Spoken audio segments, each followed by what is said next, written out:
All right, welcome to Finn's Kingdom, week 2 of the NFL season. How's it going, Tay?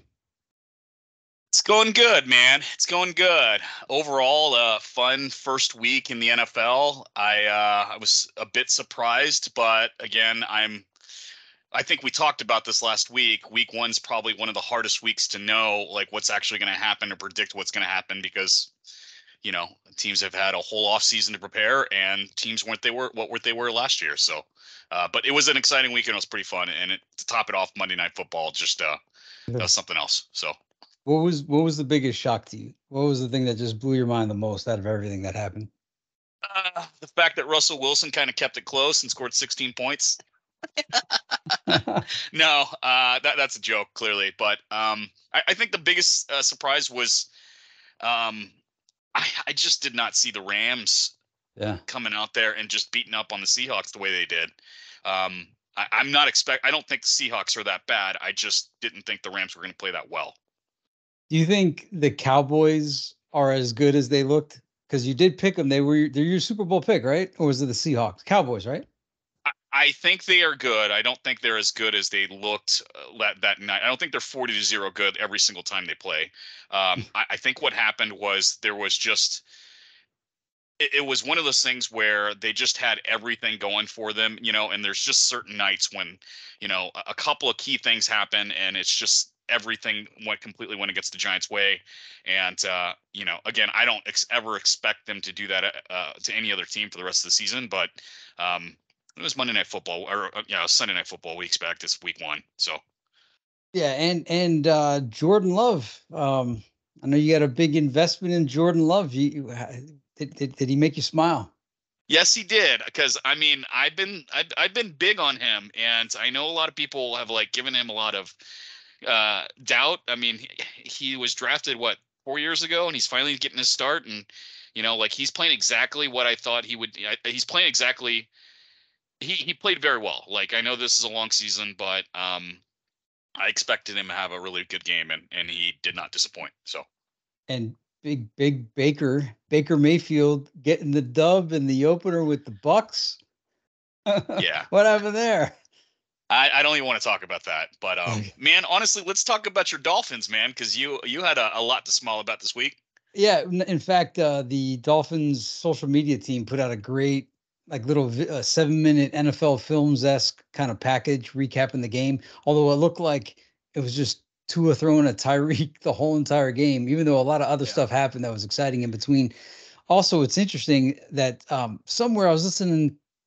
I usually don't listen. I wasn't even listening to self help. It just happened to play like some video I was watching blended into something else, and it said whatever you do. No, I was listening to some Navy SEAL, and he said, don't ever show your whole hand. And I was like, oh, that's interesting. And in the Dolphins game, for 3.5 quarters, I'm sitting there saying, "Where's the blitz? Where's the blitz?" And then finally, in that fourth quarter, when they were in a passing only situation, the Dolphins showed their hand that they didn't show the whole game, and Yeah. Herbert just wasn't ready for that pass rush. And so even though the defense didn't show up most of the game, 3.5 quarters, when it counted the most, and when it counted earlier in the game, they came through with big plays. And it was just beautiful to see the investment in Tyreek Hill and Tua going for 400 plus. I was hoping for 500, but Tyreek getting that 200 was beautiful. So I'm not going to let you hook here a little bit because I want to stay with this game a little bit because this was clearly the game of the week, and in my opinion, I enjoyed watching this game as a fan more than probably any other game for the rest of the week. You played really well on offense, but Tua had some snaps that he dropped that he fumbled early on. And I know that, I heard about your center, I know that there was some issues there. He kind of threw, that interception that I just don't really understand what he was looking at. But, for the most part, and you guys still scored, had 466 yards of passing, which is unbelievable to me. But like, I guess what I was more looking at, I can't even believe this happened. I looked at the Chargers stats, and I did not realize they rushed for over 230 yards. They Wow, I rushed for didn't. What? 234 yards I against your didn't. defense, I didn't and know that that. was overshadowed because Miami passed for 466 yards. And so like I was looking at that and I was like, oh my God, how did Wow. they lose that game? It's just nuts. Cause if you rush for over 200 yards, I don't know the last team that ever lost for rushing over 200 yards. It's crazy. And that's why we couldn't dial the blitz up was just Austin Eckler. Well, so how many did Austin Eckler have? Because he's the only one I remember running. 117 yards. Kelly had 91 yards. Herbert rushed for 18. Keenan Allen rushed for 6. Looks like Everett ran for 2. Wow. I mean, I didn't realize that there was that many yards. Like, I did not know your defense gave up that many rushing yards. Like, I mean, score was high. I get it, but wow. Because I mean, they only passed for what? Herbert had 228 yards passing, so it's not like he completely lit up the team. Like, I think there was just big gaping holes. Well, they rushed it well. They scored. They ran it, but we scored more, and that was the big thing too. Was especially that last drive for Tua. He stepped up and got it done, and he got it done over Yeah. and over again because there was like 7 lead changes, and that's the difference is that the Dolphins never like had a complete game, and I'm not saying it was a complete game meaning the defense, but offensively they just kept coming back, kept punching back. So yeah, and So do you think it that was this is? wonderful. Yeah. Do you think this is Tua's official coming out party? As long as he stays Because healthy, man, he did great at the beginning at the beginning of last season. He did great yeah, out the gate as well. I don't It's, remember him having a game like this. And well, the Ravens. I know Tua is a really good quarterback, and I don't watch probably the Dolphins as much as you do. But I've always tried to look back and say, I'm trying to remember that one big, huge play that I will always have in the back of my head about Tua. And I can list off about 6 different plays that he did in this game. And Yeah. they're obviously Tyreek connections, but like I remember, I can literally, I finally have some things that I can remember about him that are memorable. And maybe he had some in the Ravens game. I missed it, but um, yeah, this might be his coming out party. I don't know. Who knows? Well, yeah, no, last year in the Ravens game, and it actually was a little along the same lines as what I was talking about earlier, where they didn't show all their cards. So the Ravens were beating the Dolphins up for the first 3.5 quarters, and then I guess they said, "Hey, let's just dial up the blitz from the previous season." They just blitzed Lamar Jackson every down, and it was 3 and out, 3 and out, 3 and out. Dolphins kept getting the ball back, and when they did, it was just bombs away to Tyreek. I mean, when you look at it, when they did it in the Ravens game because they had nothing to lose, they were losing by so much. Hey, let's just go bombs away to Tyreek and Waddle. Okay. And in this game, just go bombs away to Tyreek. I don't think anybody could keep up with Tyreek for 4 quarters. You might be No. able to cover him, but actually, that final touchdown, the Chargers defender was all over Tyreek. And it was Yeah. so perfectly placed. And he hit his hands. He didn't show like he was trying to catch it. So he did perfect mechanics, and that's what made that play work. It wasn't the Chargers' fault. They actually did at least on that play, they did a decent job covering Tyreek, but you Yeah. just can't do it for 4 quarters. That guy's he's just so amazing. So Yeah. Listen, that game was definitely, that was probably my eye-opening experience with the Dolphins of what you guys could be. yeah, offensively. Because for as many, even for like having 3 mistakes, you Mhm. guys still scored that many points. It just felt like you guys were going up and down the field all game long, and that was really exciting to watch. So Yeah. Yeah. Yep. No, it was good. It was very enjoyable. And yeah, it's Tua's 2023 coming out party. I think it came out okay, last year, but now he's for real. He's for sure. He belongs in the photograph with Tyreek Hill now. How's that? I think nationally, even though that wasn't like the game of the week or anything like that, I think nationally, this was his explosion game that Mm, everyone talked about them because Monday morning now, I know the Cowboys kind of led everyone's headlines because it's the Cowboys and they have nothing else better to talk about because the Cowboys are the Cowboys. But the story right after that was the Dolphins, and normally the Dolphins aren't one of those wow. headlining.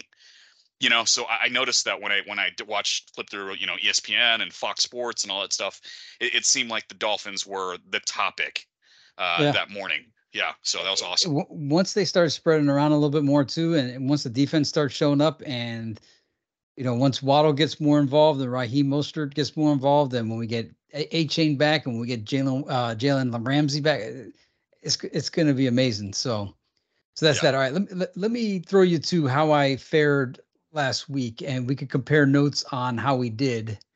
So I'll go back to that. I'm going to show you algorithm wise. The algo was 7-9, and what we mean by that is the Yep. public sentiment won seven, or actually the opposite of the public sentiment won 7 games, but the public accurately chose 9 games, so 7-9 there. My Wouldn't picks it went. actually? Hey, Okay. kind of going forward, I almost feel like Algo should have the public figure as the 9, and it should be 9 and 7 almost. Wouldn't you think, kind of going forward? Well, no, because the public chose 9 correctly, and the Okay, opposite of the public only won 7. So like if we bet against the public sentiment the whole game, for all games, we would have lost. We would have lost more than we won. Does that make sense? that makes sense. Okay, and then for myself, I went 8-8. Um, and then interestingly, the under, as far as the under won 12, and the over won 4. And Wow. I think that's how it was last season. And I remembered week 2, the over won more than the under. So I'm not saying it's going to happen this week too, but that's, I think, what happened last week too. So we'll see how that plays out this year. The over and under is an interesting one because it's a 50% shot. Whereas, when it comes to the point spread, even money line, it seems like there's more than just a 50-50 factor. They're always, because there's like a handicap built in, whereas the over under is as 50-50 as you can get. So we're going to track that over the course of the season just to see what we see. And as far as owning it, and I'm going to give you the floor soon. Let me just own it and then own the losses. So the ones that I got right were the 49ers, and I think we differed. You wanted the Steelers. You were big on the Steelers. Yep. I thought, yeah, but the 49ers are still the 49ers. Boza was playing, uh, and Purdy showed that he's not just a one-hit wonder, and he could run the offense. So Niners won that one. The Falcons won. I was talking up the Falcons. They won it, and my guy Tyler Algier scored 2 touchdowns. You called Both. it. You did call it. Yeah. Yep. And he's not even the starting running back. He's listed as RB2. The Ravens won, the Saints won, and that was I think you had chose was it the Texans they were playing? Yeah, the Titans. It was the Saints versus the Titans, and I think I you picked had. the Saints on. I picked the Saints in that game. So You did, okay. yeah. Okay. The I think Jag. for the most part, most of these games up here, I picked similarly with you, minus the 49ers and the Commanders. Okay, so we both had the Jaguars, the Eagles, the Cowboys. Okay, and the Oh yeah. command. Okay, and so the Now Commanders. You chose the Cardinals. I did, and actually the Cardinals covered. Aha. So based on that, I think you're that there needs to be a revision here. Okay. So 7-9.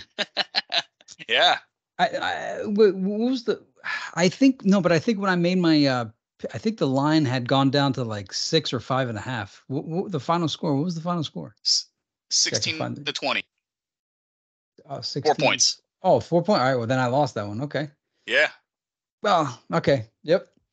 And then here's the ones that I Yeah. lost were so I was wrong on the Broncos, but I was right about the. Remember, I kept saying the Broncos score Yep. 16 points a game, and I forgot to get the graphics, but I looked it up. Last season, they scored 16 points in 5 games. That's a lot to score exactly 16 points. And to put the cherry on top, Nathaniel Hackett as offensive coordinator for the Jets, he had scored 16 points at the end of regulation. Now, obviously, the guy had the walk-off punt return, but at the end of 4 quarters, the Jets had exactly 16 points, just like the Broncos had 16. I was wrong on the Chiefs, the Bears. I'm not. You know what? The Bears are still the Bears. The Bears did. They're still the Bears. So I'm not. I'm off the Bears bandwagon as soon as I got on it. Bengals lost. So props to you for going with the Browns. That was gutsy. Bucks. Nobody saw that coming. No, not Seahawks. at all. Are the Seahawks. I can't believe that was such a blowout to the Rams. I don't think anybody saw that coming either. Bills Bills game. We'll discuss that soon. The Chargers. Hey, I'm happy about losing that. Uh, but remember, I said that the Chargers Dolphins game would be a 3-point game and decided in the final seconds of the game. That's pretty much how it worked out. Not only that, Tua getting that field goal right, was it right before halftime? Did you see that with 8 seconds? Yeah. Listen, I mean, I'm up and down the field like at will. They whenever they wanted to move the ball, they could. There was no question about it. So So with those, from the top of your mind, did you want to own your wins and losses and pound your chest? And you got any? yeah, I mean, I don't really need to pound my chest on this one. I actually had an overall pretty good week. I didn't actually put together the actual numbers, but I do know that I lost that 49ers game similarly to, well, I didn't call the 49ers. I called the Steelers. So I did lose that one. And then on, I think we are pretty much the same on the Falcons, Ravens, Saints, Jaguars, and Eagles. Eagles, Cowboys, and then Commanders. I definitely picked the Cardinals, so I did win that one. I lost on the Chiefs. I picked the Packers correctly. I knew the Browns would beat up on the Bengals. I'm pretty excited about that one. I'll take that win. I had no clue about the Bucks. I didn't think that was going to happen. Seahawks, Bills, and Chargers. So for the most part, I had a pretty good week, but yeah, I think the only difference is I'd probably be able to move that Bengals up and the Packers. So Yep.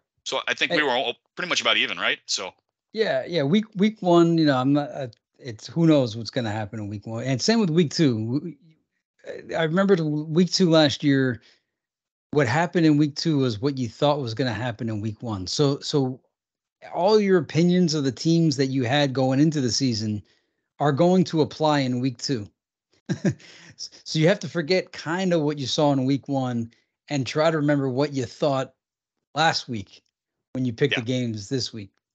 It's pretty interesting. Well, here's what's also weird about week twos. So gosh, I want to say like 3 or 4 years ago, a lot of the NFL teams used to start their starters in the preseason, and they got a lot more time. And just more recently, over the past couple seasons, a lot of the starters have just not played at all in preseason. And I think week one, we saw it. A lot of these teams were just rusty, flat out. Like they look like they had zero game time, zero game experience. And it just, I think this week's going to be a little different. I do think that a lot of the rust is going to be kind of shaken a little bit. So I think what we actually thought about these teams are actually going to come true. And I think we're going to also see a difference on those overs because I think some offense will start clicking a little bit. So with the Right. week's week worth of tweaking. So Yeah, I think the overs are going to win this week as well. Or I'm not saying that you think that, but I think we're well, at least we're on the same that. page. Yeah. It's not going to be 12-4 again. And then just remember I said watch out for Calvin Ridley. He balled out. He did. Tyler Algier, and then this guy Puka Nakua won me a lot of money this week. I had no idea who he was. I seen somebody in one of the newsletters I get. He kept pushing Puka Nakua, and I was like, all right, I'll bet on him and on DraftKings, and I did. And I actually put him as my captain on one of them, and I won pretty good on that one. So I never heard of this guy Puka Nakua. Did you ever hear of Puka Nakua? I've never heard of that name before in my entire life. He he Ever.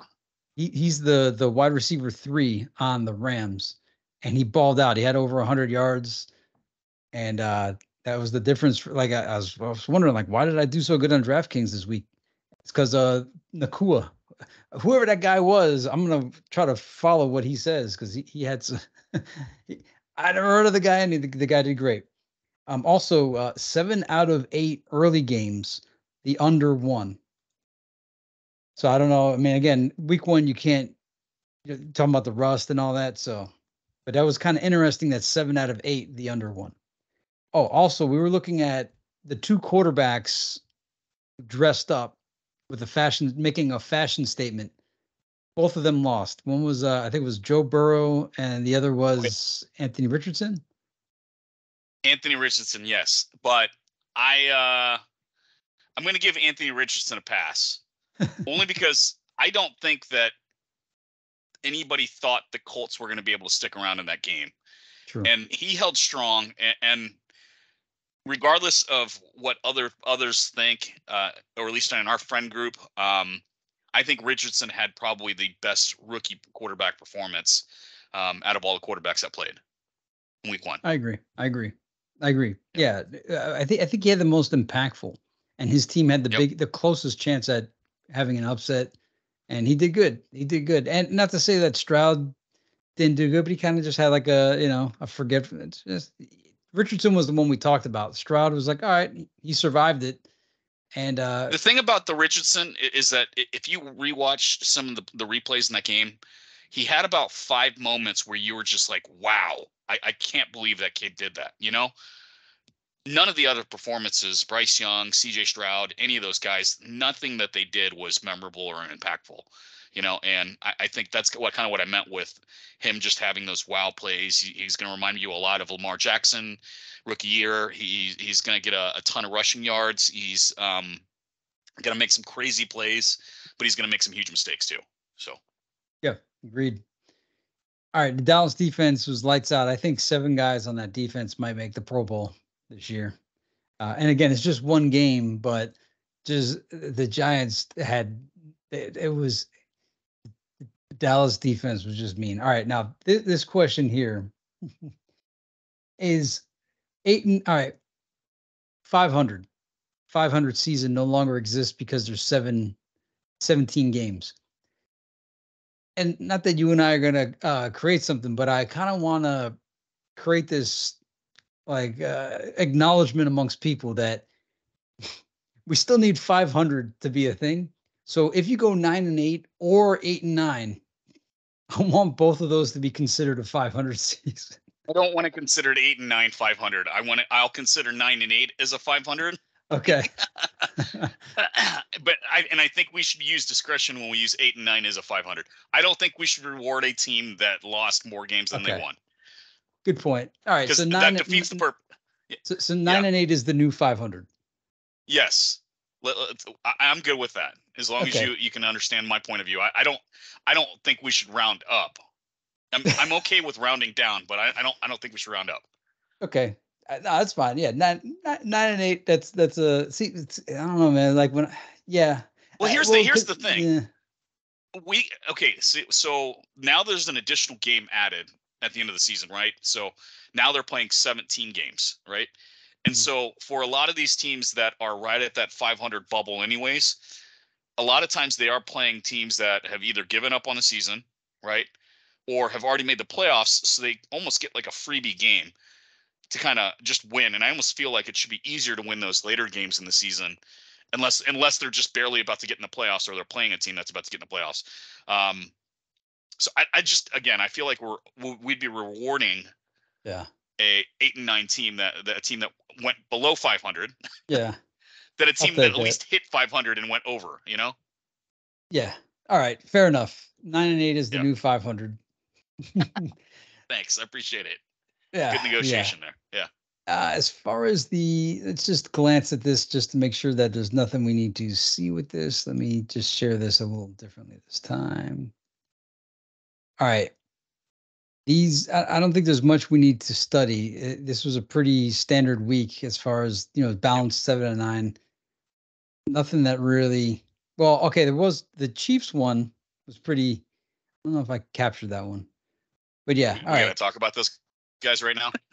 No, I'm letting you know that I captured it all. We have it historically now, so we can look back on this next time. Did you want to get into the week 2 picks? Yeah, let's do it. Is this showing okay on your side? It is. Okay. All right. Week 2 point spreads. And these were accurate as of 4 p.m. on Wednesday. So the Minnesota Vikings +7 at the Philadelphia Eagles.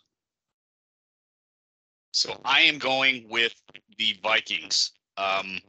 Now, I know they came out really flat week 1. I think they are way better than the way they played. I know that the Eagles didn't play that very well against the Patriots, but I just don't see the Vikings being more than a touchdown underdog. I think they're going to come out a lot better. I don't think they're going to win this game, but I could see this being like a field goal type of game.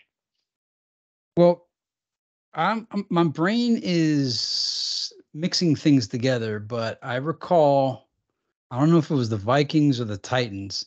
Somebody got embarrassed in prime time by the Eagles last year before we knew who the Eagles were. And it was either the Vikings or it was the Titans. And I think it might have Well, been the game when Tannehill got hurt. it's probably the Vikings. I don't remember exactly who it was, but I'm gonna pick it's the Vikings because Kirk Cousins always kind of blows it in prime time, anyways. So I bet you that it's probably the Vikings. I'm sure. So Yeah, I'm just pulling that one up real quick. Yeah, okay. Well, this doesn't look too bad. It was 24-7 last year. Okay. Yeah, so it was 24-7 at halftime and nobody scored in the second half. Although, I mean, that doesn't sound like that bad of a blowout. Let's just see if there was a Titans Eagles game. There was a game that was so bad. Okay, well, okay, last year the Eagles blew the Titans out 35-10. Anyway, the Eagles beat them both pretty bad. So I'm staying with the Eagles, even with 7, even with them. Kenneth Gainwell, I think he's the running back 1. He's not playing, but DeAndre Swift is, and perhaps Rashard Penny. And you would think, although +7 is a mighty big point spread, and the Eagles, I'm still going with the Eagles until I can't. Nah, you know what? I'm taking the Vikings +7. The Eagles are going to win the game, but the Vikings will keep it within 7. So I'm sticking Vikings +7. All right, Green Bay Packers -1.5 at Atlanta Falcons. Wow. Okay, Packers favored at Atlanta. Jordan Love, what you think? going with the pack, baby. Like I think Jordan Love's going to have another big game. Um, I think 1.5 is just. I don't think Vegas or anyone really trusts the Packers yet because they played the Bears, and so I think that line. If this was like week 7 or week 8, I think the Packers would. This would be closer to Packers being -3. So yeah, I'll take the points with the Packers. Yeah, well, Packers are -1.5, but yeah. I see what you're Oh, saying. no, no, no. You're What going to take, I'm yeah, saying, yeah, like later on in the season, I think people will start to see that the Packers are way better than that yep, point spread, and I would think that the Packers are probably like a field goal favorite, like mid-season by right. mid-season. No, I agree. I agree. But at the same time, I'm just like thinking the Falcons got a great rushing attack. And is Aaron Jones injured? Because I did see he looked like he got hurt. Like he didn't cart it off, but he looked like he injured himself during the game. Is He's Jones? questionable, but he's like always questionable. Like Yeah, he's always got some kind of injury and seems to end up showing up every single week. But I like AJ Dillon right behind him. yeah, same You here. know, I just feel like Packers are always one of those teams that typically produces running backs, and they're always just really really good. So not Yeah, too concerned as much about Aaron Jones not being there. I'm gonna go with the Packers myself, just because the point spread is so close. Why not? Although saying the Falcons are going to keep it close, but going with the Packers. So we're both on the same page for both picks so far. The next one is the Las Vegas Raiders +9.5 at Buffalo Bills. They're like taunting this line's going to go down before game time. What do you think that spread is preposterous? And who are you taking? No, I think that this is an overreaction.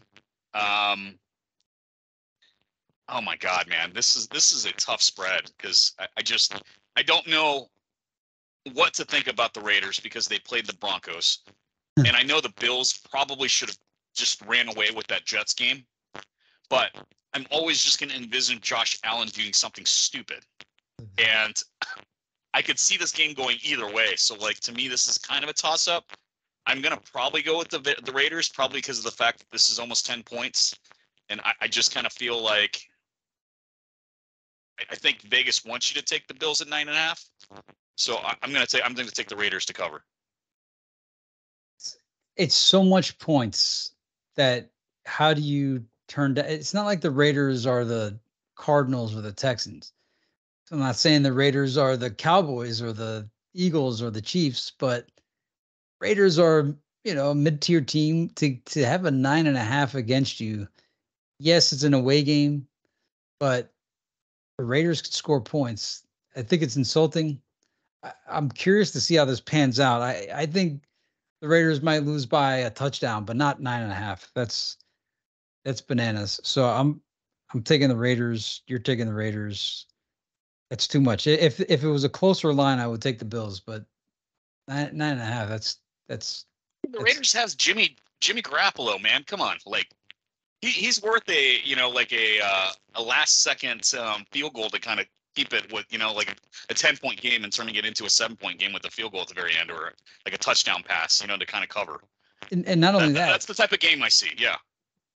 In a great graphic that Sir Tay Kim brought to our attention, Jimmy Garoppolo is in the top 7 quarterbacks of NFL history of winning percentage for quarterbacks that have played 25 or more or have started 25 or more games. Jimmy Yeah. G is Who's the only 70%. Yeah. Who's the only other active quarterback that has that's in that top 10? Patrick Mahomes. No, there were 2. Lamar Jackson was Oh, in that. Lamar Jackson was on. Okay, I was thinking like quarterbacks, not running backs. So it could lead into our next one, right? Yeah, I'm curious to see what the public sentiment's going to be. Actually, I'm going to just look at that real quick on the side here, just to see early bets coming in, to see if anybody's taking that 9.5 for the Raiders. And you got to imagine, I mean, you would think the Bills are going to come out ferocious and just demolish the Raiders just to make up for what they did. What I'm they did the seeing other the night. Bills regress this season. I think this is their. I think that they kind of last year was their peak, and they're starting to kind of they're on their way down a little bit because I feel like too many teams have caught up to them. Yeah, I as much as I feel like the Bills should just come out ferociously ticked off that they blew a game and all that stuff, all I see is Josh Allen blowing a game going forward. And like I'm never going to forget that because it's just been happening so frequently lately, Josh Allen's last 3 games, he lost. He almost lost the last 3 games. He lost 2 of the last 3, and he almost lost to Skylar Thompson of the Dolphins. And that's holy cow. So yeah, the thing with Josh Allen, he reminds watching him last night and watching him against the Bengals in the playoffs. Do you ever play like a marathon on Madden or Tecmo or one of the football video games, but you're like on your 6th game and you stop focusing on the fundamentals and you're just running whatever play and you don't even care? Like that's what it looks like, is he like lost his concentration, and instead of executing plays with precision, he's just going out there and trying to not necessarily Patrick Mahomes it, but kind of like Brett Favre it. And you can only do that so much. So yeah, like he's just got this thing where he plays great for just a period of time, and then he I don't know if he just feels like when he's up 10 to 13-3 that he just needs to make that next play, and he's just forcing stuff. I don't know what happens to him, but he gets in his own way, and he allows teams to stick around and play with these teams. I mean, I remember that Dolphins game, that playoff game. Let's be honest, Miami should not have really been in that game, and I think Josh Allen kept him in that game. And I'll never forget the time that the Vikings came back and beat the Bills. Remember when he fumbled in the end zone? Is that on Thanksgiving? Well, I can't remember. No, it was a regular season game, but the Vikings played the Bills in Buffalo, and not only did Josh Allen throw that was the Justin Jefferson like crazy catch, the one-handed catch. And that was Thanksgiving. That was on Thanksgiving. Yeah. Okay, so Thanksgiving then. Yeah, and I remembered him just like coming up to the huddle, and that was a perfectly snapped ball. He just fumbled it in the end zone, and all he needed to do was get a yard, or even I think he had enough room to take a knee, but he fumbled it into the end zone, and yeah, the Vikings came back and won, and it's just I'm always going to remember him as that guy. You know what? It was the Bills versus the Lions on Thanksgiving. The Cowboys played the Vikings. Yep. But I know what you're saying. Okay. But I do remember the Justin. It was around that time period, and yeah, that was amazing. But I'll say this: Josh Allen at his best, and when I say at his best, I don't mean running over people, but that game against the Rams last year, at the beginning of the season, the discipline that they showed to take what the Rams were giving him. And after the game, Jalen Ramsey even said, he said, I didn't think we didn't think that the Bills could stick to their game to the proper game plan for 4 quarters, and they did, and that's why they beat us. We thought for sure they were just gonna get tired of doing the right thing, giving what you're given, and didn't work out that way for the Rams. And that was the Bills had their brains turned on that game. But it's as if Jalen Ramsey knew the Bills and they're playing the way Ramsey thought the Bills would play against them, and that's just losing their concentration, not taking what the defense is giving them, and trying to do whatever it is that they want to do. But I'll say this: during the Jets game, how did they in the first half? There were so many 3rd and 5s, third and mediums, not third and long, but not third and short. But when it's 3rd and 5 or 3rd and 6, Josh Allen's going to run it. And if you don't know that, and each time it didn't look like the Jets had a spy, and it didn't even look like it occurred to them like, gee, it's 3rd and 5. Josh Allen's probably going to send Stephon Diggs deep and run it. And that's what he did at the beginning, and that's why they converted a lot of 3rd downs in the first half. But anyway, if it's dear NFL, if you're playing the Bills and it's 3rd and 5, Josh Allen's running it. So keep a QB spy somewhere. But regardless, anyway, we both got we got the Raiders, and surprisingly enough, the public actually took the Bills 61% right now. Bets are in on the Bills -9.5. Not only that, it opened at 9. And it expanded to 9.5, which doesn't even make sense. You would think it would drop if so many bets were coming in for one side, but it actually went up. So there is a mindset that good teams, when they lose games, normally the following games they kind of just destroy the following team. But I'm just not sold that Buffalo is that good, because, and here's the reason why. I know you brought up that Rams game last year, and that to me was probably the oh my God performance of a lifetime for Buffalo that I've seen in a very, very long time. But it's been so long since I've actually seen it, since they were actually playing like that I don't remember the last time they played that well. Like, they got destroyed by the Bengals in a home playoff game. That was just absolutely embarrassing. The rest of the games last season, they just played fairly tight. Like, there was, I mean, I don't remember too many other blowouts besides that Rams game. I think their first 4 games, they looked really, really good. And then something just fell apart. I don't know. It's been so long since I've seen them play a complete game. Well, and look good. We kind of isolate, or we identified last week that ever since DeMar Hamlin, they haven't been the same, because they did do good against the Chiefs at the beginning of last season. But ever since that first Bengals-Bills game, that's when Hamlin got hurt. The Bills never really returned to form for whatever reason. I mean, it's not like Hamlin was a big part of the team, but it's just like ever since then, it's been something different. And the Bengals actually, from that game forward, kind of became, a good team, although this week it didn't work out for them. But yeah, I don't know what's going on with the Bills. If you think about them, although they are improved with Cook being the primary running back now instead of Singletary, I think Cook is a better running back. I think they're good there. Stephon Diggs is good. Gabriel's good. And they even have they got Trent Sherfield. Eventually they're going to figure out they got Trent Sherfield. So they have offensive weapons. And there's that one guy on the defense. He was making tons of plays the other night. He's good, but the Bills are kind of stale. I'm kind of done with them. So anyway, let's move on to the next one. Yep. The Baltimore Ravens plus 3.5 at Cincinnati Bengals. I'm actually surprised the line is the way it is. Now, this goes back to the mindset of, hey, listen, if a team kind of gets embarrassed, they should come back and really absolutely destroy the following team. Now, to me, both teams are really, really good. So that's why I was kind of surprised that this is not a little closer, or I would have at least thought that the Bengals would be favored by maybe 3, and let me see where this thing opened up. I just I don't know if Burrow is healthy right now. He just looked absolutely awful. I mean, he passed for 82 yards in that game. Um, looks like this line opened at 3, and the Bengals are. It's now 3.5 Bengals. So that's probably the line that I would have thought that would have been perfect fine. I'm surprised that all these people are betting on the Bengals, but now I'm looking like it's about to flip.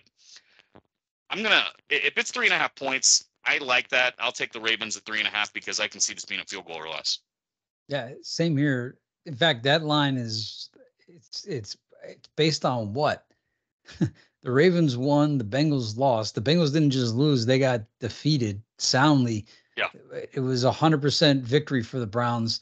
Joe Burrow looked dejected, defeated. He had his head down. You got to keep your head up. He had his head, he didn't have that. As you said, we don't know to the extent of his injury. Now we know he's like not returning phone calls and he's super focused on. But the Ravens are a good team, like, and they're a division rival. They shouldn't be down at 3.5. Yes, the Ravens lost J.K. Dobbins for the season, perhaps forever, but they still got Gus Edwards and they still got Lamar Jackson, who part-time plays running back. They got OBJ, and the rust might have been there in that week 1, maybe for both teams. But even if the good Bengals showed up last week, and even if the good Ravens showed up last week, I think it's a 3-point difference, not a 3.5-point difference. So I'm going with the Ravens as well. Yeah, and honestly, I'm just reminded of the game last year, the Ravens versus the Bengals, and that game came down to a field goal too as well. And that was the game where the Ravens were driving on the 1-yard line, and was it Tyler Huntley who jumped up and tried to just, if that doesn't happen, these teams are so even that I'm just surprised that the line is the way it is. But I understand the Bengals get 3 points for being at home, but I'm surprised that it's moving up to 3.5, especially off of the way they played last week. Agreed. Until it's proven otherwise, we're both for the Ravens. Yep. Seattle Seahawks +6 at Detroit Lions. Wow. Geno loses one game, and they're writing him off again. So I am not writing off Geno. I'm taking the Seahawks to cover the spread, and I'm tempted to go ahead and take them on the money line. Okay, so this is a game where I feel like Vegas and the public is completely overreacting. Seattle played an absolutely awful game, and the Lions, everything that could have gone right for them went right for them that Thursday night. So many drop passes and all of that stuff. They probably should not have won that game. Now, they did, and I'm being a homer because I'm a Kansas City Chiefs fan when I say that, but I don't think that they're 6 points better. I think Seattle just wasn't really hitting very well. They just they needed to kind of shake some rust. I think the Lions are getting that 6 points just because they beat the Chiefs. Yeah, so well, I'll take the Seahawks to cover. Yeah, and the Seahawks were in the same boat we were. How could they possibly know some guy named Puka Nacua was going to light up the field? Nobody saw that coming. I don't blame the Seahawks, and the Seahawks are much better than that score called it. And the Lions may have a little bit of a letdown. They just beat the world champs. They might get to thinking there's something. They did a great job. Lions looked beautiful in that game, but the style of play that the Lions did against the Chiefs, I think the Seahawks are built to stop that kind of play. So I think it'll be a close game. I think the lead is going to change a few times, but it's not going to be a 6 points for the Lions. So I'm also going to take the Seahawks with the points because a lot of agreement here. This is kind of starting to worry me. I almost feel like I might have to place opposite bets because it's starting to kind of scare me a little bit. Well, and just know that you didn't persuade any of my positions except maybe the Vikings one, but it wasn't so much you. It was me looking at that +7 is what made me swap back. All right. It's just a big number. That's all. Yeah. It is. Indianapolis Colts -1.5. That's it. At Houston Texans. This is going to be this to me. Just so you know, to me, this is the game of the week. The Colts or the Texans. I love games like this. The Well, dog of the I week. like it because it's the two rookies, straight up, Oh, like C.J. Stroud versus Anthony Richardson. I didn't see anything from the Texans to make me feel like they should win this game. I could see the Colts. They hung in there with a really, really good Jacksonville team. I could see them easily covering that 1.5 spread. same here. Same here. I want to say the Texans are a sneaky little team in some situations, not all. But if you look at the quarterbacks, I think the Colts QB is a little bit better. I think Pittman's a little bit better than whoever the Texans have.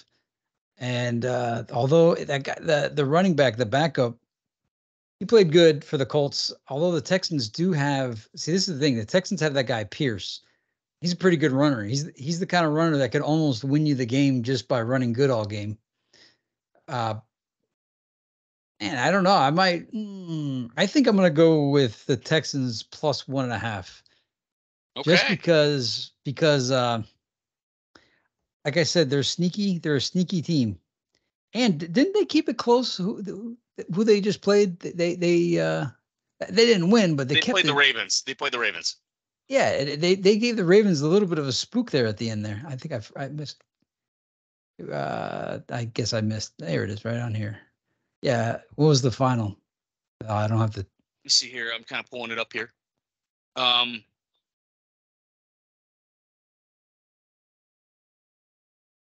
Seconds. Yeah, the. I think Ravens pulled away. It was 25-9. Oh, really? Okay, maybe not. It was at some The point in the game Texans where kind of kept it close in up until half, and then Ravens kind of opened it up in the third quarter. okay. I'm still. This is the game. Like if I'm a Texan, I'm saying, I'm looking at this Colts game, and I'm saying this is a game that we could win. We got to win this one. And that guy Pierce is good enough, the running back. Yeah, I'm going with the Texans. So you got this Okay. is our first difference. You got the Colts. I have the Texans. Awesome. Wow. Okay, talk about game of the week. Kansas City Chiefs -3 at Jacksonville Jaguars. So this is really I'm going to let you go first because I've got, this is a personal thing for me. So go ahead and take okay. this one. Well, how insane it would be for the Chiefs to start the season 0-2. I know everybody outside of the Red Kingdom would want to see that. I don't want to see that. But it's not out of the realm of possibility for the Jaguars to win a regular season game. They're equipped to do it. They even came pretty close in the playoffs. And it's +3. But Patrick Mahomes, and you figure the wide receivers are dropping things. That is Kelsey back? Kelsey's back this week, and so is Chris Jones. Chris Jones is back. I'm gonna go with the Jaguars +3 Okay. at home, and it's hot in Florida, man. It's hot. It is hot. So I don't know if KC's gonna be ready for this heat. So I'm gonna take +3 with the Jaguars just because I think this is what the scripters want to see. They want to see Mahomes with his back against the wall, 0-2, and then they could even bring in the Bieniemy narrative. And I don't want to see that happen. I want to lose this. I want the Chiefs to win. But Listen, you're not upsetting me, so it's fine. the It's okay. Jaguars are a good F-word team with weapons galore on their offense. Yeah, I listen. I can easily see this being a field goal game, but part of me thinks that the Thursday night game was so embarrassing that this is one of those games where I think KC is going to take it personally in practice this week. And what I do like, though, is that they had a couple extra days of practice. So since they played that Thursday night game, they had a few extra days to practice, and they had a chance to watch that Jacksonville game live. So I like the fact that Kansas City's got a little bit more rest going into this game. I like the fact that they lost a game they probably shouldn't have at home on ring ceremony night. I'm going to take the Chiefs to cover at 3. So Nice. Well, hey, what about Kadarius Toney? How's he gonna do? Well, I'm giving him good juju right now, so this is Kadarius. I'm not giving up on him. I think with a little more practice this week, a little more time in the offense, I think he's going to be all right. I think week one was kind of more of an overreaction. I think people were just a little. I think he kind of had. I'm not sure what kind of hands he had, but yeah, he just needs more sticky on his hands. So The next one is the Chicago Bears +3 at the Tampa Bay Buccaneers. I think your screen. Oh, my bad. Yeah, I'll throw that back up there for you. I just wanted to get some Kadarius Toney action. Whoa, whoa, whoa. Yeah, I don't really want to talk too much about that. I think he's going to have a bounce back game though. Good. I'm going to go ahead. I think I'm going to probably like put a prop bet in for over on yards and touchdowns. So Yeah, Chicago Bears +3 at Tampa Bay Buccaneers. man, I just have a hard time trusting Baker Mayfield. But I got to do it. I'm going to take the Bucks at 3. The Bears showed me absolutely nothing. The Bucks look like they're actually fighting.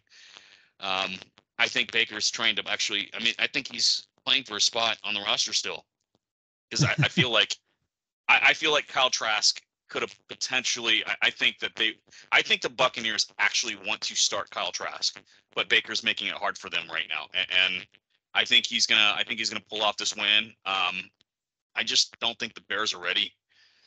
I thought that maybe they might be better, but what I saw them at home against the Packers, I can't see them winning this game. So Yeah, I mean, the Bucks pulled out a shocker. That was pretty phenomenal that they did that. And people forget the Bucks defense is still there. Just because Tom Brady's not there and Robert Gronkowski's not there, the Buccaneers defense still is. And apparently the offense is good enough to win a game. This is one of those games where it's kind of spooky that the Bears might be able to pull it off. But the thing is, the only way it happens is if Justin Fields can somehow win it on his own. And so long as Devin White is on playing on that defense, I think he's just dreaming of tackling Justin Fields. So I'm going with the Bucks -3. If the Bears would have won last week, I would have took the Bears, but that losing to the Pack like that was not. And I don't see how the Bears beat the Bucks with what they have, unless Baker just turns the ball over a gazillion times. But nah, going with the Bucks. Next one is the Los Angeles Chargers at the Tennessee Titans. we love the Chargers at -3 right here. I think, listen, a coin toss or whatever, that Miami game showed me that they can play with the best of them. I think that the fact that they played the Dolphins is the only reason why they have like one loss, but and Tennessee did absolutely nothing for me. I watched some of the replays. Hopkins just doesn't look himself anymore. He looks like he's a 2. I just don't think they have enough weapons to win this game or to even keep it close. I think the Chargers win big. Yeah, same here. In fact, that point spread seems low, although I guess it's really 6 implied in that it's a home game for the Titans. Chargers are really good offensively and defensively. It's amazing the Dolphins put 36 points up on the Chargers if you think about some of the players that are on that Chargers defense. But we did it because we had quick plays that basically took Boza and Khalil Mack's effectiveness out of the game, put it on their cornerbacks. DeAndre Hopkins is not Tyreek Hill anymore. So yeah, Chargers -3, and it'll probably be a 10-point game. And Eckler and the whole cast, Chargers all the way. I don't even think it's if the Titans win that game, we'll have to really examine certain things. All right, next up, the New York Giants at the Arizona Cardinals. It'd be my upset alert pick of the week. I actually like the Cardinals at home. I like the 5.5. I might actually take the money line on this. Dobbs played a pretty good game overall. James Conner looked like he was rushing the ball pretty well. Marquise Brown, you laughed at me last week when I said it, but they covered. I don't know why. I kind of feel like these guys are they're definitely tanking, but like I just feel like they're gonna win a couple of games this year that they shouldn't win, and the Giants showed me absolutely nothing. I don't think they're as bad as they were like Monday Night Performance, but I'm taking the Cardinals because it Yeah, makes absolutely no sense. 5.5 is a little tempting because you kind of feel the Giants win by 4 because the Cards can keep it close. They kept it close on the Commanders. Not that the Commanders are anything to shake a stick at. The Giants are a good team. They're not a great team. They're not really. They're whatever is like right below good.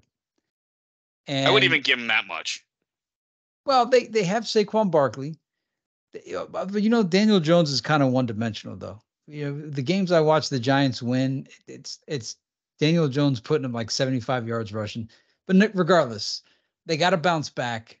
It's Big Blue. I'm gonna man, Cardinals 5.5. I'm doing an emotional pick here, and I'm taking the Giants with the minus 5.5 point spread. I don't know how they're gonna cover that, but I can't bet on the Cardinals. I got you down for the Cardinals. I'm going to take the Giants, which is kind of insane, but I think the Giants win the game. I just don't know if they're going to win by 5.5. I, I, Okay. I, I think it's amusing that you think the Cardinals are going to win. Hey, we're talking about point spreads here, so you got to give me your pick, man. No, Are you going to take the Giants at 5.5? I'm Okay. taking the Giants at 5.5. Okay. Which is insane to do. It's dumb. Cardinals will probably cover, but still got to do it. But again, that one's a dumb pick. Don't anybody take my I word actually on the want to Giants. look. I want to actually look at this whole. I want to look what the public's doing on this game because this one's going to be fun to look at. Hold on one second.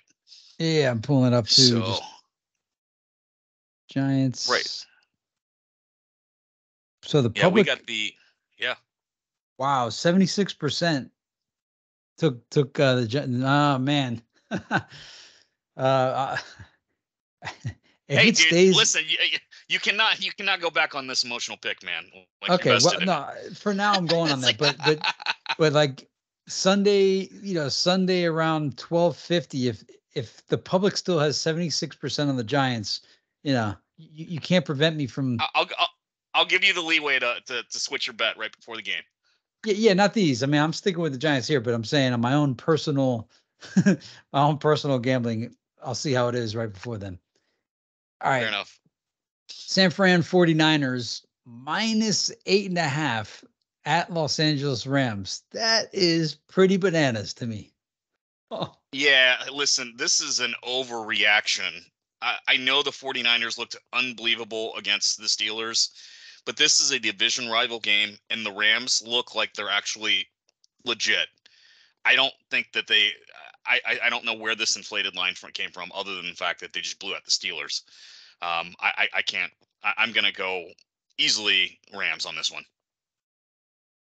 that's a lot of points. What do they see that we're not seeing? Or maybe they just want picks. Look at the public bet right now. I'm telling you, this is a Vegas is wanting you to bet the 49ers because of how good they looked, and no other team looked probably this good that last in week 1. Well, except for the Rams, because the Right. Rams beat up on the Seahawks in Seattle. That's why the point spread is so bananas Yeah. because they beat the Seahawks. Seahawks made the playoffs. Good team. They're not respecting Puka Nakua. All right, I'm going to take the point spread Rams money line. I'm betting 49ers. Uh, but as far as the 8.5, that's too high.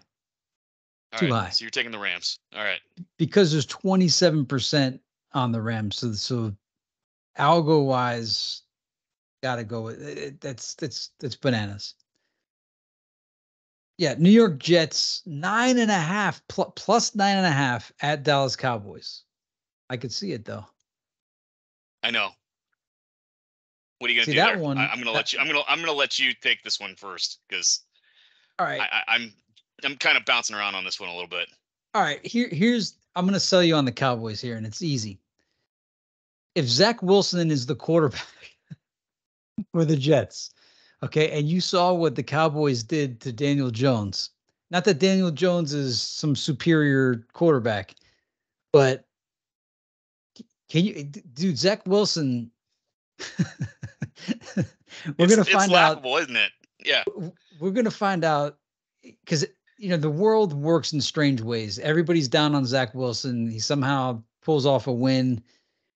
You could do that against the Bills, who are undisciplined. Through those Cowboys defense, monsters, bro, monsters. Yeah. Not only that, the lockdown. I didn't realize that Stephon Gilmore is opposite Trayvon Diggs.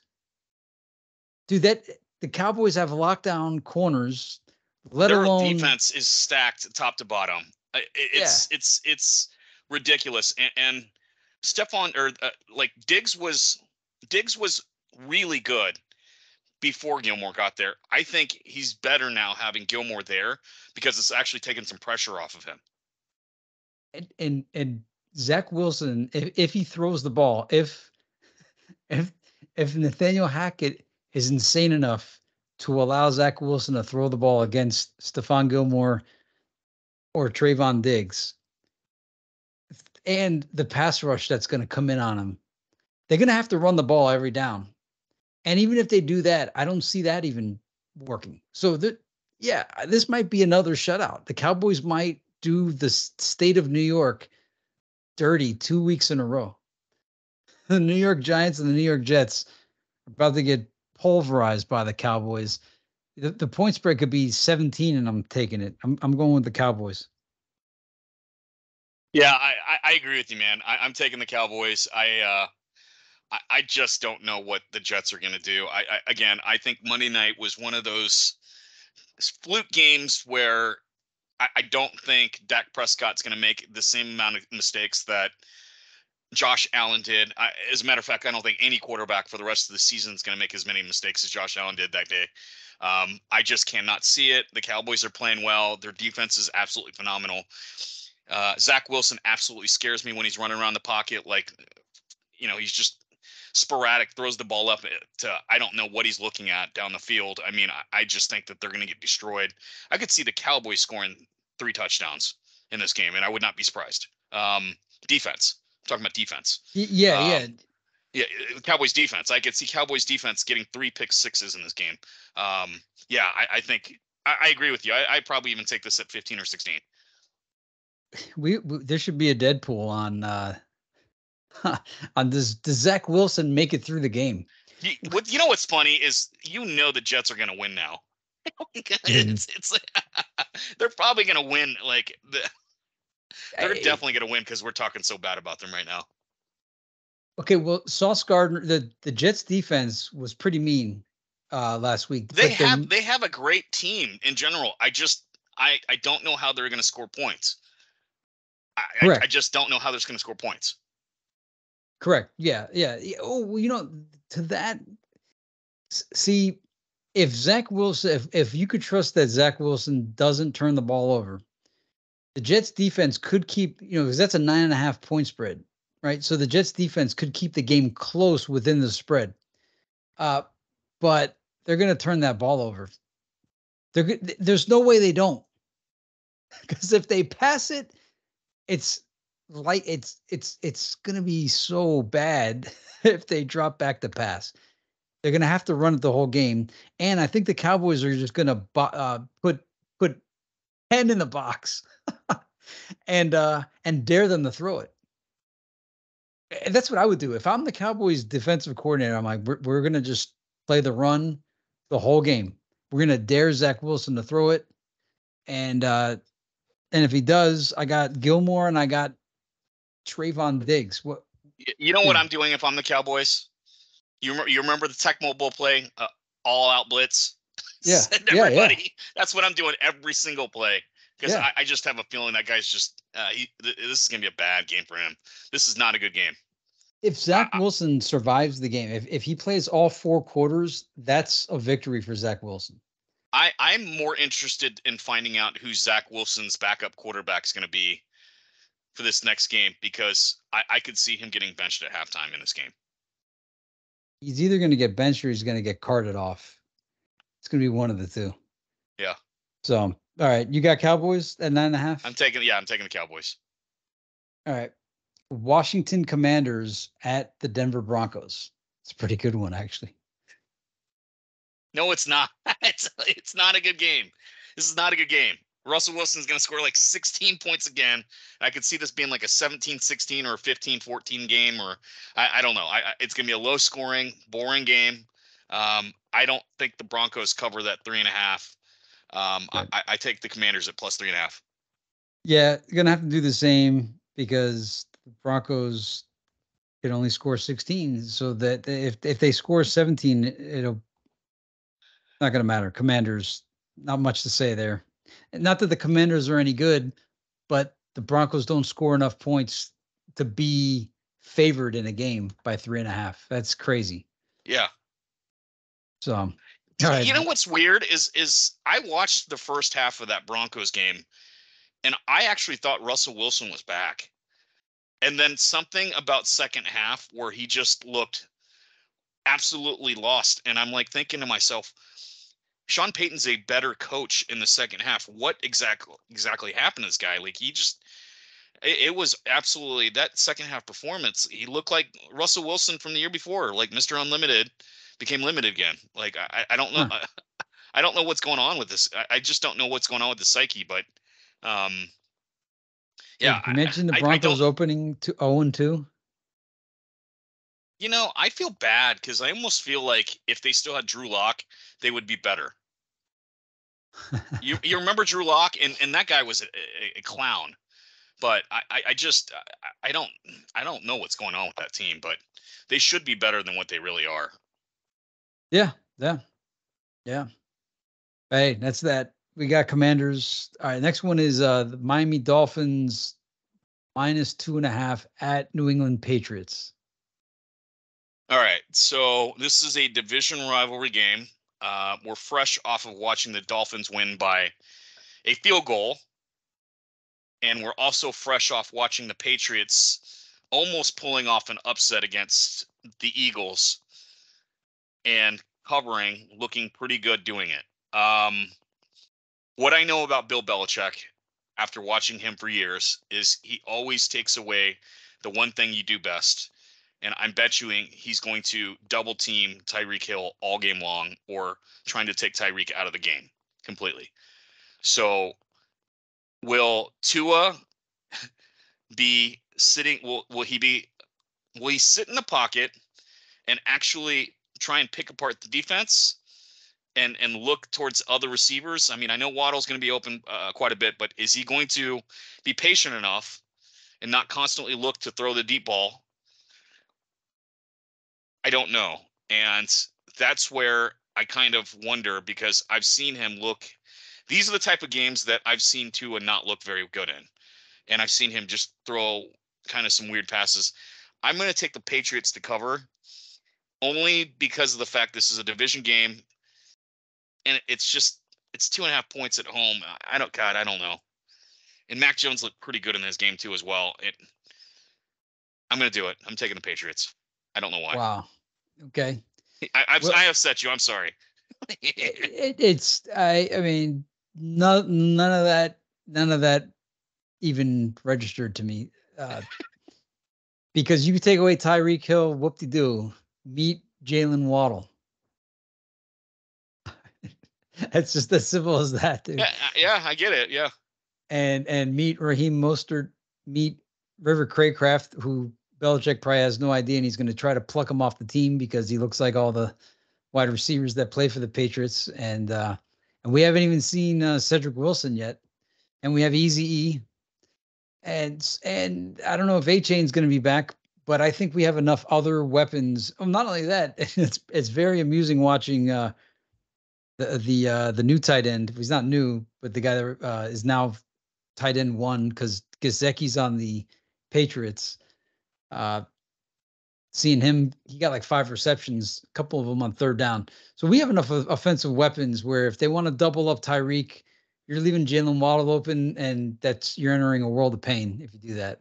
And even if you somehow could cover Waddle, we got other guys. So offensively, I don't think that the Patriots were able to stop the Dolphins when it was uh, Teddy Bridgewater. Okay, but the Dolphins won week 1 when Tua was there. And that actually kind of was like a Tua coming out party. He beat the Patriots in week 1 last year. I think he's going to beat the Patriots in week 2, and it'll be by more than a field goal. Dude, we went 4 rounds with the Chargers, who are superior than the Patriots. Plus, I don't think Ramondre Stevenson, is he hurt? Is he going to actually? I guess he's playing. Fine. He's a decent. Ramondre Stevenson, the running back for the Patriots. Yeah, so I'm looking at key injuries right now. Looks like David Andrews, the center, is questionable, and their offensive tackle Trent Brown's questionable. Looks like Devontae Parker is questionable, but I think Parker's going to try and get ready for this game. Okay, a bunch of former Dolphins. So Devontae Parker and Mike Gesicki, they're going to want to show something. I mean, who Devontae, right? Devontae, and I like I'm not. Devontae. I've always loved like Devontae. The only person Yeah, that I know that didn't like him is not on this call today. So yeah, I'm not worried about Devontae anymore. Devontae 2, 3, 4 years ago, I would be, but I'm not concerned. I'm not concerned about the Patriots. They don't spook me out. To we They don't have Tom Brady. okay. I'm All right. not. Hey, are you worried? Are you worried about the algo a little bit? What's is it heavily in favor of the Dolphins? The line opened at 2. It's actually now the line is actually at 3 right now. So, and it's going to keep moving. Well, yeah, 69% picked the Dolphins. Well, the Dolphins were favored against the Chargers as well. I mean, when I say favored, I mean the The public algo, bet. Yeah. but I thought that was like a 50-40. It was 60-40 Okay. a lot through the whole day, through the whole week. I'm going to look up the algo here for last week. Hold on. You have the algo, right? Look Yeah. at what that was. Oh yeah, I could just pull it up on this right here. Show you. That's why you did the research. Yeah. Here we go. Okay, so near the end, it got closer to 56, Yeah, 44. that's when it's supposed to hit, right? Right around that 50-40. This is 56, 44. This is going to be an interesting game. Mm. I know it looks on paper that the Dolphins should just crush the Patriots, but anytime I see a division rival game, and anytime I see Bill Belichick on the other side, I'm always going to question if the Patriots are actually going to pull off an upset at home. Yeah. I'm not trying to get you to second guess this. This is the reasoning why. If this was in Miami, I'd easily pick the Dolphins. Everything you're saying is just hitting a firewall to me. I'm just like, I mean, if the Patriots, okay, it's like this. If the Patriots win, it's because the Dolphins turned the ball over, and the Dolphins did a bunch of stuff and shot themselves in the foot, and the center fumbled the ball with Tua. And the only way the Dolphins lose is if the Dolphins lose. It's the Patriots aren't going to beat the Dolphins. Only the Dolphins are going to beat the Dolphins in this matchup. I do not fear the Patriots at all. I fear the Dolphins blowing it themselves, but the Patriots are not going to defeat the Dolphins. If the Dolphins lose, it'll be the Dolphins' fault. I put you down for the Dolphins. Yeah. What do you got the Patriots? Against my better will, I'm taking the Patriots. Okay. New Orleans Saints at Carolina Panthers. The Saints are favored by 3.5. Taking the Saints. I think they looked pretty good in that game. I think the Titans actually had a good defense. Otherwise, if they were playing anybody else, they probably would have scored a lot more points. Derek Carr's starting to come in his own. Offense is starting to kind of look like they're getting it together. The defense is still the same defense that we remember. And Carolina, I'm just not sold on that team getting it together this year. I think they easily cover 3.5. Yes, same here. Although, keep in mind, Saints are not the same team on the road. And the Panthers play the Saints pretty close. These are division rivals, except the Saints just have so many more professional players on the team. So I'm going with the Saints as well. But that could be an upset there. Like this game here is not out of the realm of possibility for the Panthers to pull off some kind of divisional magic. But Divisional rivalry. Didn't we yeah, just talk about this? yeah, Like, yeah. yeah, yeah, but no, but like, dude, the Dolphins are borderline elite right now. We're not. No, they are. They are elite. Yeah, It's just they're gonna get tripped up somewhere, and I feel like it's gonna happen early, more so than later. Hmm. That's all. Again, I'm talking to a firewall right now, so like I get it. We're good. I want them. I want them to double team Tyreek Hill. Like I Because want you them to want to see put. Waddle just blow up. Well, I want them to use all the resources on Tyreek so that the rest of the team we get to see the speed of the rest of the team. So Okay. and if they don't, see, that's the thing is if there's a single play that they don't double Tyreek, Tyreek has a little signal that he tells to Wes Welker, and it's bombs away. And the Chargers made that mistake, like singling up with Tyreek. The times that they did that, I Tua think pulled the trigger. I think the Chargers have an unbelievable defense, like top to bottom. I just think their coach is an idiot for letting Tyreek run free, playing man to man that whole Yeah. game. Because Yeah. Fool me once, okay. Fool me twice, okay. Just letting Tyreek play man to man all game long, that was just an absolute idiotic play. They would have been better off trying to double team and try to slow the team down at least once or twice, you know? Yeah. But Yeah. no, they literally let Hill just run freely the whole game. And That now was it's on them. known. Yeah, and it's known if you single up on that's it. You're asking for it. And Yeah, and who Tua's is going to it? see that, and he's just going to immediately throw it up. Yeah, it is let's see who Jonathan no, yeah, Jonathan Jones and Jabril Peppers. All right, they're both good cornerbacks, but can they hang with Tyreek 4 quarters? I don't know. And who's playing safety? Kyle Duggar. All right, he's pretty decent. And actually, Jabril Peppers is the free safety. The right Yeah. cornerback is Christian Gonzalez. So yeah, I mean, I mean, it listen, doesn't matter. the Eagles have two pretty good receivers themselves, and they kept them bottled up the whole game. So Yeah. Bill Belichick's a good defensive coach. Maybe they don't. I don't know. Maybe the Dolphins win by 3 or 4, but I think it's going to be closer than what I think that everyone's immediately assuming the Dolphins are going to go in there and blow out the Patriots. I just don't see that happening. I'm glad we're playing them there when it's still warm. So There you go. regardless, we'll see how it Yep. plays out. All right. So we both had the Saints. The final one. Wow. Is this the Monday night game? The Cleveland Browns -2.5 at Pittsburgh Steelers. Yes. And God, I feel like this should be an easy Browns pick. But I'm not ready to say no to the Steelers yet. Like, I just think that they had one bad game, but the Browns really impressed me with what they did with the Bengals. And I'm just gonna go ahead and pick the Browns. To me, this is a toss up, but I'm gonna go with the Browns just Well, based on recency. the way I started this though was saying, week 2 is what you thought week 1 would be. So if Yeah. these guys were playing week 1, who would you have picked? Well, I mean, I picked the Browns to win week 1, so they did exactly what they're supposed to do. Oh, you're right. Okay. Like, Yeah. now I picked the Steelers to actually win their game against the 49ers, and that was just dumb. But now they're going to be playing the way they should be playing in week 2, right? Yeah. And did the Steelers experience a significant injury? Yeah, Did, I did thought. Hold on, they're out a bit. Hold on, a pretty big player. I think it's their new star wide receiver, right? Hold on 1 second. Let's look this up.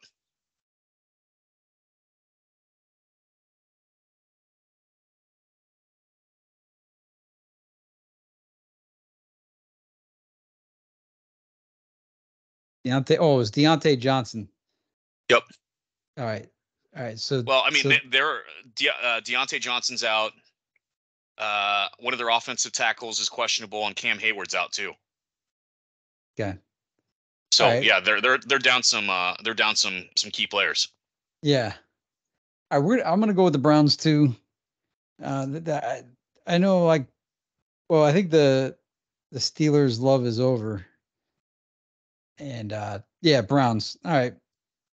So we pretty much agreed on most games. We disagreed on the Colts, Texans, Chiefs, Jaguars, Cardinals, Giants, Patriots, Dolphins, Dolphins. Patriots. Yeah, and that was it. Yep. Let me ask you a question. Out of all of the games that you see here, give me your hot take upset special. Which one's brewing? You see one? Mm, when you say upset, do you mean actually like win the game or cover the Yeah, I'm talking spread? about. I'm talking about. No, I'm talking about win the game. Win the game. All right, let me see here. Let's see here. I think the Falcons can beat the Packers. I don't think that's out of the realm of possibility. Uh, You have to pick something that's 3 or more okay, well because one and then a half is basically yeah. That's they're saying that the Packers is better in that game. yeah. Okay. I see. Yeah, all right. And like the Lions Seahawks doesn't count because those are to me those teams are like mirror image of each other. They're like twins, kind of like the Dolphins and Chargers are twins. Yeah. And that Colts Texans, I guess, is too close to call it. I mean, if the Jaguars beat the Chiefs, that's a pretty big deal. Uh, if the Cardinals beat the Giants, that's an upset. Everybody in Is New it? York's gonna be, Is it? yeah, Are you sure it's an upset? I don't know, dude. man. The Giants made the playoffs last year. I know, but they weren't supposed to be there. They got like it was because the NFC was so bad. And yeah, I mean, I get most of these games are well matched up. I mean, the Panthers beating the Saints would be like, wow, okay, but the ones that you could name are. Does anything stand out to you? Well, my pick at 3 points would have been the Ravens over the Bengals, but that's not really a sexy pick either. Yeah, the divisional ones are kind of like anything goes there. Yeah. Yeah, none of these like there's no ripe. The only thing that would be shocking would be if the Jets beat the Cowboys. Like of all the scenarios that would happen here, if the Jets beat the Cowboys, that would be earth shattering. That would be like the Jets should dominate the news the whole week. Like nobody else should get God, talked about. I'm so tempted to pick the Jets now. Like, it's like, I mean, 'cause that would be the most you're now bananas. you're totally selling me on it, right? So all you had to Well, do was like this is like the craziest thing that will ever happen. Yeah. well, because like when you initially asked, I was like looking for reality. Okay, so I was like, oh, what could actually happen here? And I'm like, all right, now let's look for just the most preposterous thing that could happen. The most preposterous thing that could happen. I mean, this is preposterous to the max. Is the Jets beating the Cowboys? Like, there's nothing more nutty than that happening. Like the Vikings +7 at the Eagles. That I think that's a strange point spread. But the Jets, there's no way that they should win. Maybe cover the 9.5 because they got a good defense, but to win is insane. Like I can't even see it. It's past the realm of what's plausible when you could I sell want the you to do audience. something. Mhm. Change the Cowboys Jets pick. I'm taking the Jets to cover. You completely sold me on it, man. You just talked me out of it. I'm taking the Jets. Jets to Oh cover. wow. Okay. Yeah. All right. Is there anything else you should? I'm not seeing here that you're telling me that I should be like looking at. Yeah, I just yeah, you're right. Looking at that one, that's the one that would I would absolutely be so shocked if it happens. But I'm starting to Yeah. feel like it's gonna be a close game now. Yeah. The more okay, Honestly, so here, let me tell you why. Now that I look at it, the Jets do actually have probably a top 5 defense in the NFL, and so for that one reason, I could see them just keeping it close. no, I could see them keeping it close like that, except that I don't think it's the Jets defense stopping the Cowboys offense that is going to stop the scoreboard from going up for the Cowboys. I Well, see the hey, Jets turn the ball over a gazillion times. I mean, listen, if I'm solid, I'm just going to run the ball every play.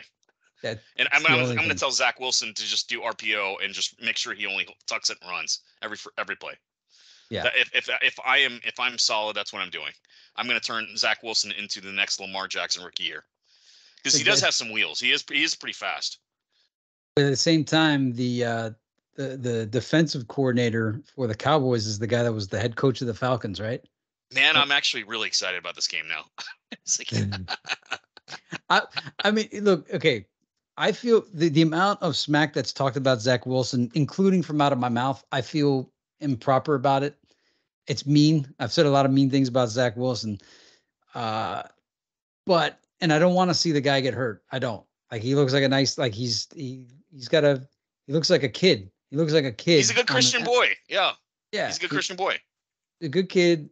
He's in way beyond over his head. I don't think he understands the enormity of the situation he's in. I don't see him surviving the game. And I don't mean about being benched. I mean, I don't know if he physically survives 4 quarters of this unless Salah runs it every down. If they I'm not pass it, changing my pick. it's gonna be a nightmare. And man, yeah. So I'm excited. I'm actually almost as excited to watch the Jets Cowboys game as I am to watch the Dolphin game, just to Because of see how much we talked about this game. for just for the carnage that's going to ensue. I'm gonna make sure that hold on. So the Dolphins and Patriots are the 7:20 Sunday night game, which is good. Yeah. And then okay, so 3:25. So I will be able to watch both games now. I'm excited. Good. Nice. Hold on. Do you have a Yeah. in rapping? Do you have a killer breakout? I guess Kadarius Toney is your killer breakout player of the week, right? I wouldn't put any money on it. Now I did say that like I have a feeling. Andy Reid's the type of guy that if a player plays really bad, he is going to basically design a whole week's worth of plays for that player to build that player's confidence up. And I could see Toney being that guy this week. That's that's nice of him, of Andy Reid to do that. Well, he does it every single time. Like, and Toney had that first drop earlier on in the game, and Reid kept having, all of those plays were designed to go to Toney afterwards, like just to get him in the game, keep him hyped up, whatever. But I wouldn't say he's probably. Yeah, I'll say Toney. I'm gonna say Toney receives for 70 plus yards and a tubby. Nice. All right. I got I got 3 breakout players. One of them is obviously going to be Jalen Waddle, just because that's. I mean, unless the Patriots get cute and double up on Jalen Waddle, and then you'll see Tyreek Hill get 300 yards. But so Jalen Waddle is going to be number one. Number two is going to be Saquon Barkley on the Giants, Oh and God! number three is going to be Darren Waller on the Giants. Uh, Wow. yeah. So Darren Waller is poised to blow it up, as a tight end, but he's basically a wide receiver. Saquon, it's gonna be the Saquon and Waller show against the Cardinals in Okay. Arizona. So All right. that's who I'm checking for as in this one. I better see those guys on a DraftKings lineup. So Oh yeah, no, you will. You will for sure see all of them. Yeah. So that's that. You got any final words for week 2? no, not really. I hope KC shakes the rust off and had a good practice, and I'm glad that Chris Jones and Travis Kelce's back. So I think we're gonna get back on track this week. Wow. Yeah. Those are big to get back. Key players. So Yep. awesome. All right, man. Well, we're gonna rock out. Phins Kingdom. Week 2 wrap up. See you next week. All right.